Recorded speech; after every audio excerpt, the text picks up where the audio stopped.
நிவினும், யமுனாவும் வந்துட்டு காவேரியோட பர்த்டே ஃபங்ஷனுக்கு வந்திருக்காங்க. நிவின் அப்படியே உடைஞ்சு போயிட்டாரு. அவருக்கு என்ன சொல்றதுன்னே தெரியல. ஏன்னா காவேரிய அந்த அளவு ஒரு யூரி லவ் பண்ண மனுஷன் வந்துட்டு, இப்ப வேற ஒருத்தவங்க கூட பார்க்கும்போது வலிக்கும்ல. ஸோ வந்துட்டு யமுனாவுமே வந்துட்டு ரொம்ப ஃபீல் பண்றாங்க. இருந்தாலும் அவங்களுக்கு புரியுது. ஏத்துக்க முடியல நிவினால வந்துட்டு யமுனா ஒண்ணும் ஏத்துக்க முடியல. ஸோ யமுனா வந்து பர்த்டே கிஃப்ட்டா என்ன குடுக்குறாங்க அப்படின்னா, காவேரி ஞாபகமா நிவின் வச்சிருந்த எல்லா பொருள் ஃபோட்டோஸ் எல்லாமே கிஃப்ட் குடுத்தது எல்லாமே எடுத்துட்டு வந்துட்டு காவேரிட்ட குடுக்குறாங்க. இது மாரி வந்துட்டு நான் எடுத்த உன் சம்மந்தப்பட்ட பொருள் எடுத்தா அவர் ரொம்ப கோவப்படுறாரு. தயவுசெய்து இது நீயே வச்சுக்கோ. எங்க வாழ்க்கைய நிம்மதியா வாழ விடு அப்படின்னு சொல்லிட்டு அவங்க சாப்பிடாம கூட கிளம்பிடுறாங்க. நிவின் தான் வந்து இன்னும் காவேரிய நினைச்சுட்டு பைத்தியக்காரன் மாரி சுத்திட்டு இருக்கான். ஸோ காவேரி வந்து நிம்மதியா, ஜாலியா தான் இருக்காங்க. அவங்க மனசுல வந்து விஜய் வந்துட்டாங்க.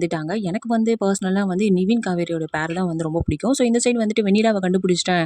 நான் சொல்ற லொகேஷனுக்கு வாமா அப்படின்னு சொல்லிட்டு அவங்க அப்பா சொல்றாங்க.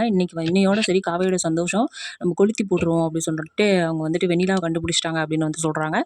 இந்த சைடு வந்து ஃபேமிலியா உட்காந்து எல்லாரும் வந்து டின்னர் சாப்பிடுறாங்க. ரொம்ப சந்தோஷமா இருக்கு. நீங்க இந்த மாரி பார்த்துப்பீங்க, காவேரிய பார்த்துப்பீங்கன்னு தெரியாது அப்படின்னு வந்து சொல்றாங்க. ஸோ அதுக்கப்புறம் தான் வந்து நம்ம ப்ரோமோல பார்த்த அந்த ரொமான்டிக் சீன் வந்துட்டு, "நீ இல்லாம என்னால இருக்க முடியாது காவேரி" அப்படின்னு வந்துட்டு விஜய் வந்து சொல்லுவாரு. ஸோ அந்த டைம்ல அவங்களுக்குள்ள ஒரு ரொமான்டிக் சீன் போகும்போது தான் வந்து வெண்ணிலாவ குடுத்து நிறுத்துவாங்க. ஸோ அப்போ விஜய் என்ன முடிவெடுக்க போறாரு அப்படின்றது தான் ட்விஸ்ட்டா இருக்கும். ஸோ வெயிட் பண்ணி பார்க்கலாம். காவேரி சூஸ் பண்றாரா? இல்ல வெண்ணிலாவ சூஸ் பண்ண போறாரா? அப்படின்றத வெயிட் பண்ணி பார்க்கலாம்.